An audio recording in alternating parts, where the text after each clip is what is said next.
নমস্কার, জয় শ্রীরাম, জয় বজরংবলী। আশা করি সকলে ভালো আছেন। আমি আজকে একটি বজরংবলীর 3 দিনের সংকল্পের কথা আপনাদের সাথে শেয়ার করতে চাই। আমরা যখন বিভিন্ন সমস্যার সম্মুখীন হয়ে থাকি, যখন কোনো রাস্তা খুঁজে পাই না, ভীষণভাবে ভেঙে পড়ি, তো আমি তখন বলবো যে 3 দিনের জন্য আপনি এই সংকল্পটি করে দেখুন। ভীষণ পজিটিভলি একটি রেজাল্ট আপনি পেয়ে যাবেন। সপ্তাহে যে কোনো শনিবার অথবা মঙ্গলবার থেকে পরপর 3 দিন আপনাকে এই সংকল্পটি করতে হবে। মানে শনিবার শুরু করলে শনি রবি সোম, অথবা মঙ্গলবার শুরু করলে মঙ্গল বুধ বৃহস্পতি, 3 দিন করতে হবে।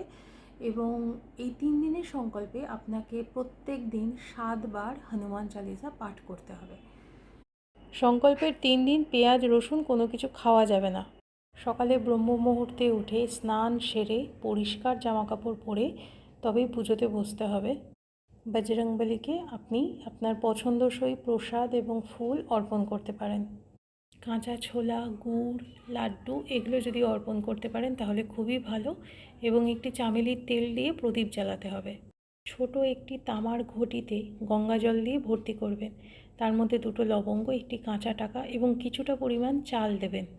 এবারে এই তামার পাত্রটি বজরংবলীর মূর্তি কিংবা ছবির পাশে আপনাকে রেখে দিতে হবে এবং 3 দিন এটিকে স্পর্শ করবেন না।